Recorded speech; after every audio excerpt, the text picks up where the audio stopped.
Pedro,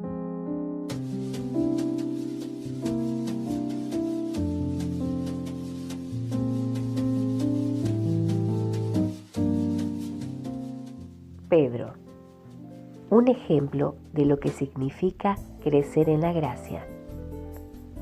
Antes bien, crecer en la gracia y el conocimiento de nuestro Señor y Salvador Jesucristo. Segunda de Pedro, capítulo 3, versículo 18. Pedro escribe por experiencia de la necesidad y la bendición de crecer en la gracia y el conocimiento del Señor. Dios hizo una obra progresiva en Pedro. La obra de gracia en la vida de Pedro trajo gloria a Dios y gran bendición a Pedro. Cada paso de su crecimiento dependía de su revelación y conocimiento personal de la gracia de Dios manifestada en su Hijo Jesús. Dios quiere hacer la misma obra en nosotros. Vamos a mirar algunos pasos del crecimiento de Pedro. Primero, Mateo capítulo 16, versículos 13 al 17. Tú eres el Cristo, el Hijo del Dios viviente. Este es el primer paso que el hombre tiene que tomar. Tenemos que conocer a Jesús, no como un buen maestro o un buen hombre o un líder religioso, sino como el Cristo, el Salvador del mundo. Debemos verle como el Hijo de Dios que fue mandado por el Padre y que voluntariamente vino para morir por nuestros pecados. Dios ofrece esta revelación espiritual a todos los hombres. Cualquiera puede disfrutar el gozo de tener sus pecados perdonados por creer en Jesús como el Hijo resucitado de Dios.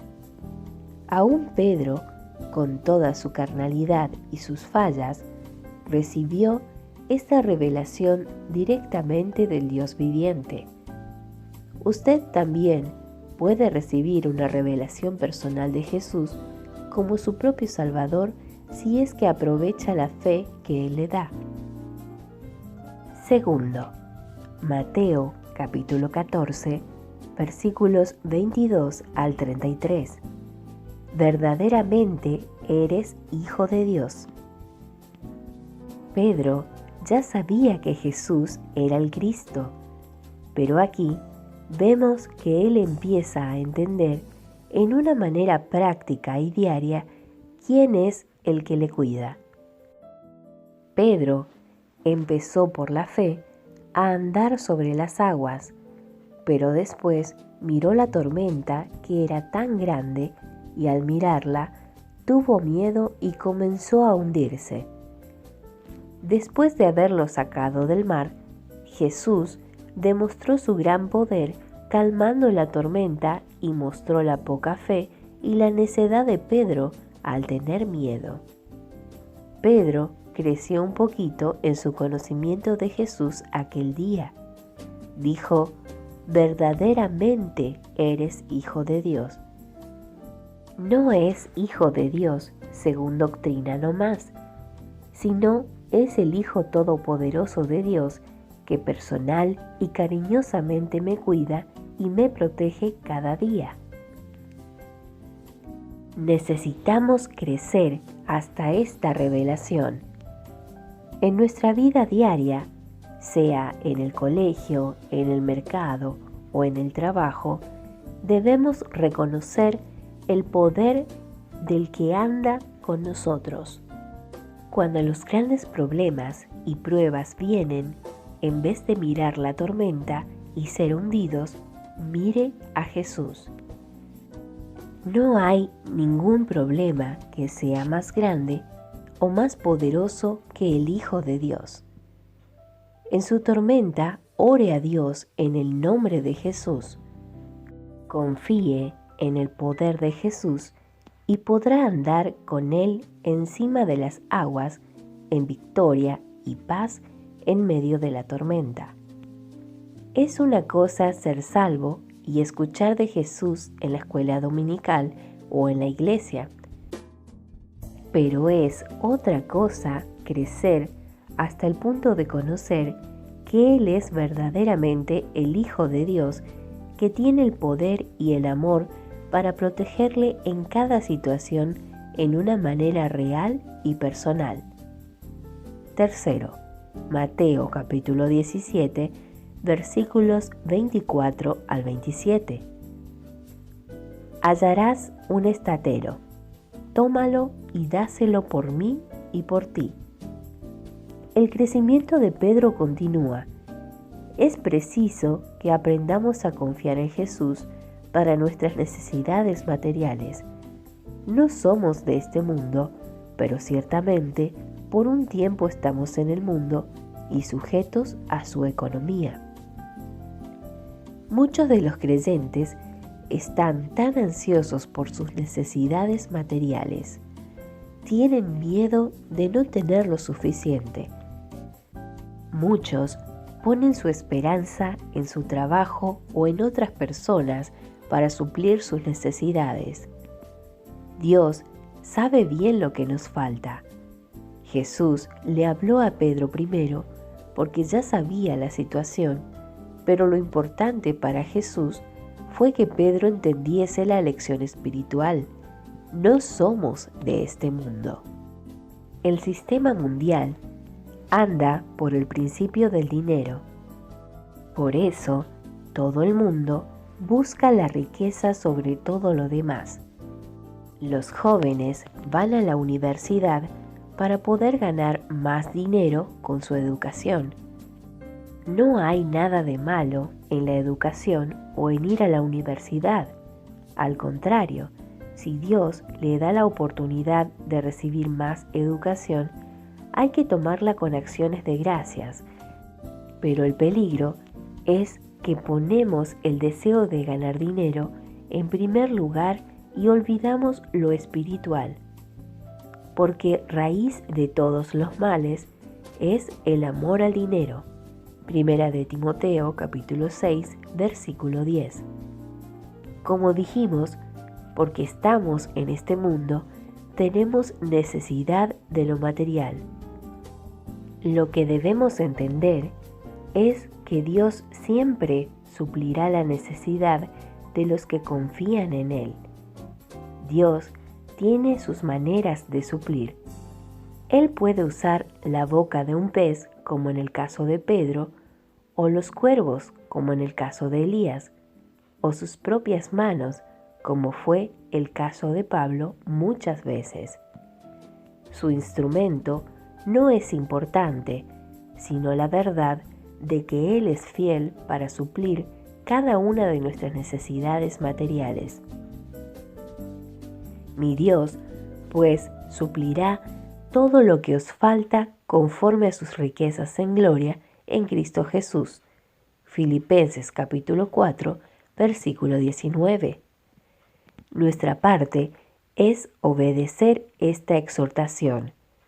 Mas buscad primeramente el reino de Dios y su justicia, y todas estas cosas os serán añadidas. Mateo capítulo 6, versículo 33. ¿Cómo es con usted? ¿Tiene miedo de no tener lo suficiente? ¿Es su gran deseo ganar dinero o a Cristo? Crezca en la gracia y en el conocimiento de Jesús y entenderá que no somos de este mundo, pero mientras estemos en el mundo, Dios suplirá todo lo que nos falta. 4. Lucas capítulo 22, versículos 47 al 51. ¿Heriremos a espada? Otra lección que Pedro tuvo que aprender en su crecimiento en la gracia y el conocimiento del Señor fue que somos un pueblo espiritual luchando en una guerra espiritual y no carnal. No con ejército ni con fuerza, sino con mi espíritu, ha dicho Jehová de los ejércitos. Zacarías capítulo 4, versículo 6. Muchos creyentes procuran hacer grandes cosas para el Señor con un celo carnal. Quieren salvar al mundo o defender el Evangelio o hacer algo noble para el Señor. Son buenas intenciones, pero si procuramos hacer estas cosas con un celo carnal y si luchamos con nuestro propio entendimiento, sabiduría, habilidad y fuerza, nos equivocaremos. Jesús tuvo que sanar al hombre que Pedro hirió porque Pedro no ayudó a su Señor por herir a ese hombre. Lo que Pedro debía haber hecho era orar antes con Jesús en el huerto, cuando oró para que no entrasen los discípulos en tentación. Pero porque usó armas carnales, perdió la verdadera batalla espiritual y negó a Jesús 3 veces. Segunda de Pedro capítulo 10, versículos 3 y 4, dice: Pues aunque andamos en la carne, no militamos según la carne, porque las armas de nuestra milicia no son carnales, sino poderosas en Dios para la destrucción de fortalezas. Yo creo que Pedro aprendió su lección, porque más tarde leemos en Hechos capítulo 6, versículo 4, y nosotros persistiremos en la oración y en el ministerio de la palabra. Es solamente por la oración y la palabra de Dios que entendemos el plan de batalla y con este entendimiento podemos vencer al enemigo y hacer la voluntad del Padre. Con estas armas luchamos bajo la unción y el poder del Espíritu. Lea también Efesios capítulo 6, versículos 10 al 18. 5. Juan capítulo 21, versículos 1 al 14. Venid, comed. No sabemos exactamente por qué Pedro volvió a su trabajo anterior como pescador. Ya había visto al Cristo resucitado, pero obviamente todavía no comprendió su gran significado. Parece que estaba confundido y quería volver a lo que conocía bien, a la vida de pescador, pero encontró que no era como antes, no tuvo éxito como antes. Todo lo que probó no salió y no pescaron nada en toda la noche. Por supuesto, cuando no hay éxito, no hay satisfacción o gozo. En aquella noche, Pedro aprendió que nada satisface como una comunión personal con el Cristo resucitado. Los hijos de Dios no pueden volver a su pasada manera de vivir y encontrar la felicidad. No va a ser como antes. Si procura encontrar gozo, seguridad y protección en las cosas que antes le dieron felicidad, no va a tener éxito. Le guiará a tristeza y desánimo.